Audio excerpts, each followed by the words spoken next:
Have you ever found yourself staring into the sun or simply admiring the stunning beauty of a sunrise or a sunset? I mean, we always feel happier and better when it's sunny outside versus when it's overcast or rainy. Is God solely responsible for creating Earth's majestic sun, or did God have some help? Who is responsible for the sun? Is the sun really a burning rock in the cosmos? And who has the power to take a sun away once it's time for it to burn out?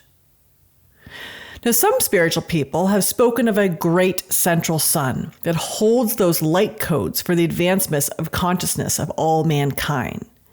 Where is that central sun located exactly? So I hope to answer these burning questions and much more in today's episode. Let me introduce you to the Alpha Doradians, the creators of our sun. A powerful galactic race that is not only responsible for the sun in our sky, but all the suns throughout the universe.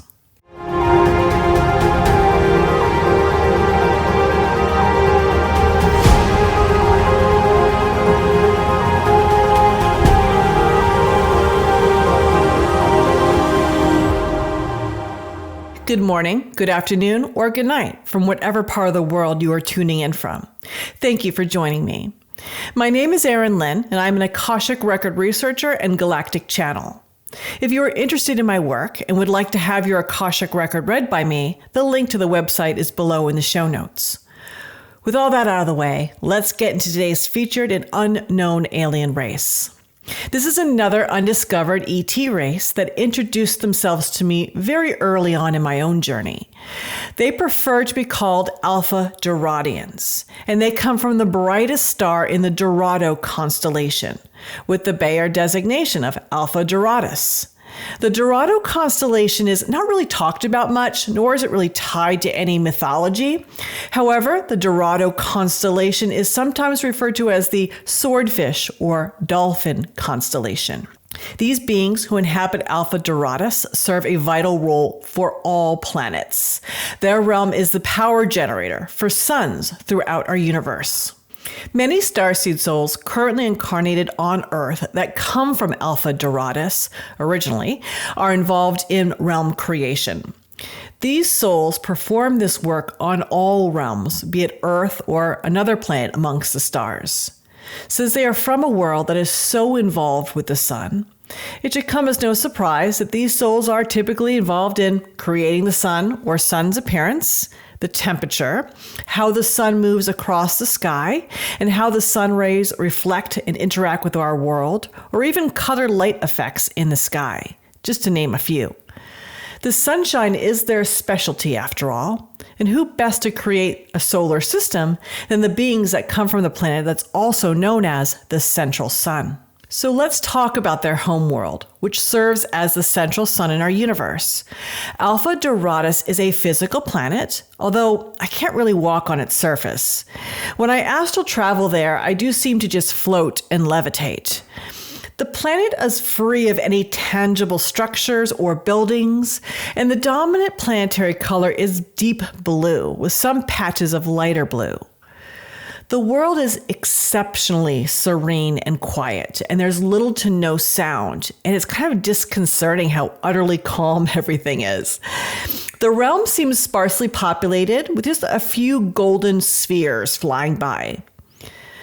Another very surprising thing about the central sun planet is that it's not hot at all. It's actually quite cool and breezy.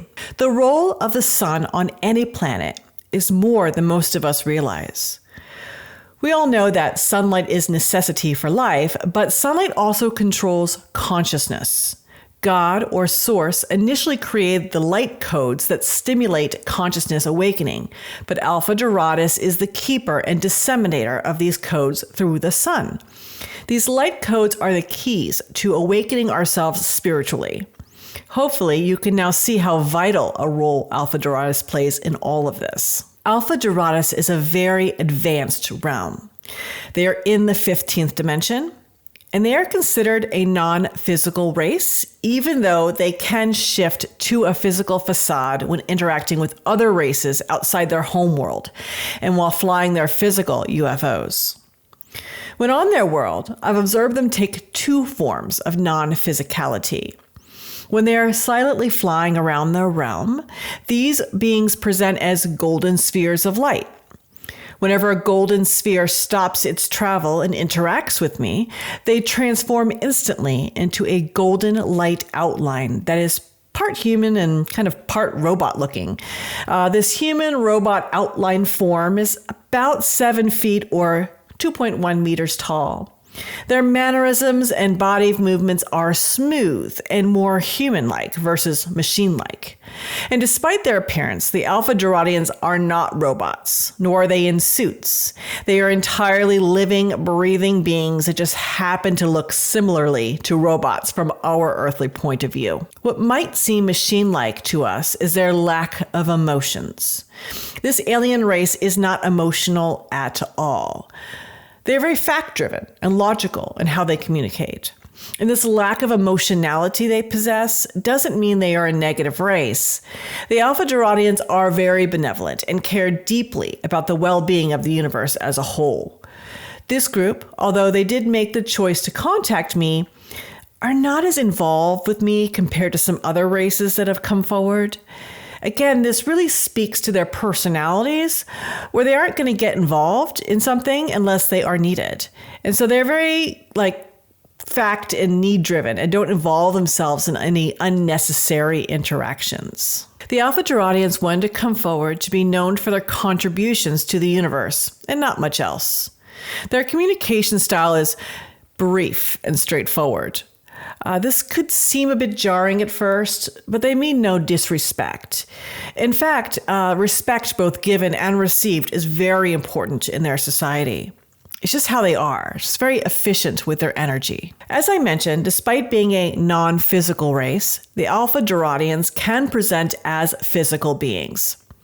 I've explained this concept in detail in past episodes, but a quick overview is that non-physical beings look more ghostly and don't have solid bodies, where a solid object can pass right through them. Whereas we are physical beings with completely solid bodies and a solid object would bounce off of us. Although these beings spend most of their lifetimes in non-physical forms, the best way I can describe their physical facades is being very reminiscent of C-3PO, the humanoid droid from the Star Wars movies. The major difference is that they don't look as robotic or move as stiffly as C-3PO does. And when in the physical, the Alpha Doradian eyes are much larger and blacker than the golden humanoid droid eyes of C-3PO. An Alpha Doradian being also doesn't have that opening in its abdomen that shows the wires as the Star Wars character does. Yet, the similarities are uncanny, and I would consider this an in-our-faces reference to the Alpha Doradians, yet another slow drip of truth through popular culture. In fact, the worrisome personality that C-3PO possesses in the movies parallels how the Alpha Doradian starseeds, when incarnated on Earth, act. Since their homeworld is so calm and they are accustomed to be very much in control, and they're not knowledgeable about emotions, coming to Earth for these souls and confronting that lack of control and chaos here, and then trying to navigate complex human emotions is very challenging for them. These starseed souls will often struggle with managing their emotions in a healthy way and tend to worry a lot, especially when things seem out of their control. So they're also particularly dislike how on Earth those in power use fear as a motivator and often distrust established institutions. Naturally, these starseeds, when in earthly bodies, do love to lay in the sun. However, when on their home planet, the Alpha Doradians are very much in control and do not act like C-3PO. Some have surmised that our sun may be a portal to other planets and or other universes. So to get clarity on this concept, 2 Alpha Doradians were gracious enough to speak with me on their planet. As I mentioned before, this race of beings are generally not particularly talkative or involved with me outside of introducing themselves. Therefore, it was really nice of them to take the time to explain. When I asked if our sun on Earth was indeed a portal, The Alpha Doradians responded, "The sun's first job on any realm is to make possible and nourish all life on that planet. The sun may work or be expressed in varying ways depending on the planet's overall design." They further explained, "Our sun is a bright light source to imitate source energy, the original bringer of all life. The Earth was designed to need bright sunlight to stimulate growth. Our sunlight is warm because the warmth is needed to nourish growth. For example, think a baby forming in a womb or a seed buried in the ground to stimulate growth above the surface, etc. The sun looks and functions the way it does because it is a projection through a screen. The sun itself, beyond the projection on the screen, is simply an energy source. Now, I can attest to this as I have seen visions of blueprinters or creators of our earthly realm who designed and built a sky screen in the past through my work with other clients. In addition, on several occasions and on very clear nights, I can see with my own eyes a red laser grid laid over the sky. So do with that information what you will. Not all suns are portals, and not all portals are in the suns themselves. The sun on the earth is a portal back to Alpha Doradus, although the earth has many, many portals, both in the sky and on the land. The Alpha Doradians don't come to Earth frequently, but when they do, they use the sun portal to get their ships here. Now, I've had other Akashic record reading clients report they've seen UFOs emerge from the sun itself. One even got a good look, via their mind's eye, at an Alpha Doradian being in its physical form, and it looks identical to the image in the artist's rendering. Should another planet ship happen to be on Alpha Doradus and their next stop was Earth, they too could use the same sun portal. While that portal was originally created by the Alpha Doradians, it's not exclusively used by them. Since we've established that the Alpha Doradians do fly into Earth's airspace from time to time, this is usually on behalf of their Galactic Federation of Light missions, but occasionally it's to do some local maintenance work on our sun. Since they'll be flying their UFOs, they're always in their physical form when here on Earth, although they do not land and they would never walk amongst us. The Alpha Doradians are very involved in the universal galactic goings-ons. I always see them in a physical form whenever they are off their planet.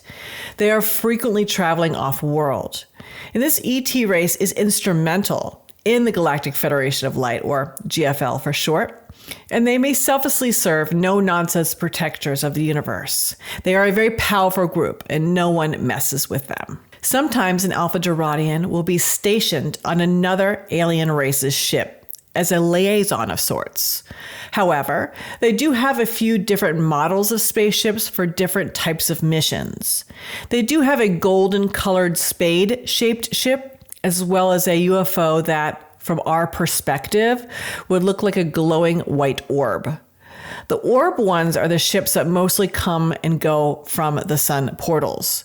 So I am shown that these white light orb ships are physical ships on the inside, or the interior, and they can travel at unimaginable speeds. If we in an earthly body were a passenger in that ship when it was going that fast, we'd get sick because our bodies could not handle the speeds. Since they lack physicality and the weather is extremely stable, they don't need homes or buildings to live in when on Alpha Doradus. They also don't need to eat, drink, or even sleep. Instead, their primary life focus is to power and maintain the central sun. This does not mean that they don't have downtime or that they work nonstop. To the contrary, these beings work as much or as little as they desire. There is a lot of freedom within their society, and the mere fact that an Alpha Doradian being is existing on that planet helps to power up the planet automatically. Many of these beings are also technically inclined, as there's a lot of high-tech engineering going on there. The Alpha Doradians no longer develop illness like we do, much like on Zavi Java, another 15-dimensional and non-physical race I covered in a previous video. A soul will contract for a specific amount of time to experience and accomplish what they want. And I was told the average lifetime contracts can be anywhere from 1,500 to 1,800 linear Earth years, but it can go on for much less or more, depending on the soul. They do have males and females within their species. However, they do not have any discernible family structure. So when a new soul incarnates on Alpha Doradus, the being simply arrives as a fully formed adult. There's no childhood period of intensive learning and growth like most other societies. So these beings are also not particularly nurturing due to not having any emotions. So perhaps their ability to effectively raise a child could be difficult. These new souls are prepped for their lifetime prior to entering, and they are off and running, so to speak. Alpha Doradus is not really a place for growth, unlike Earth, but a place to be in service to the rest of the universe.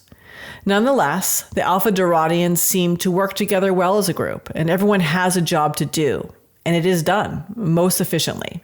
Life there appears to be uncomplicated. Alpha Doradian society does utilize a form of leadership. There is no one president or one main council that has control over everything or the entire planet. I'm told there are several leadership boards that will focus on maintaining transparency and efficiency over one facet of life there. These boards will have varying numbers of sitting members, depending on how much oversight is needed for that aspect of society. So they have separate leadership boards within their military division that also participates in the GFL missions. The leadership and power balance on Alpha Doradus feels very inclusive and spread amongst many members, so no one holds too much power over another. The Alpha Doradians have an interesting relationship with the Ankans, as they are two of the most prolific manifestors of realms in the universe. Both Ankaa and Alpha Doradus have a very close working relationship with Source Energy and the GFL, so they must work together somewhat. Although, I'm told that many Alpha Doradians feel as they don't receive enough recognition for their advancements and creations. It is believed that the Ankans are given too much esteem amongst the other planetary beings. And as a result, the relationship between these two planets is strained, and they interact strictly on an as-needed basis. They rarely incarnate on each other's planets. The Alpha Doradians are much friendlier with their constellation neighbors, the Alpha Kalians, who are an already known group, the Procyon, another already known group of sun worshippers, and the Alderamins, who I previously covered in the series. And the Alderamin and Alpha Doradian connection is most likely due to their frequent participation in realm creation, as Planet Alderamin provides an educational hub for creation work. I hope you enjoyed learning about the Alpha Doradians, who are responsible for creating and maintaining our sun. We have them to thank for both keeping life on this planet and for increasing our consciousness. The Alpha Doradians are protective of all worlds within this universal system, even if they don't show emotions.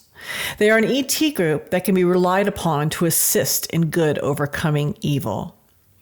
Any ET groups mentioned in this video that I've made videos about before will be linked below in the show notes. If you enjoyed this video and want to view more content like this, kindly subscribe to the channel. Click the notification bell and check out my other videos highlighting other previously unknown galactic races in our universe. Should you want to have your Akashic record read by me, the link to the website is below. In the meantime, I love you all and welcome to a higher dimension.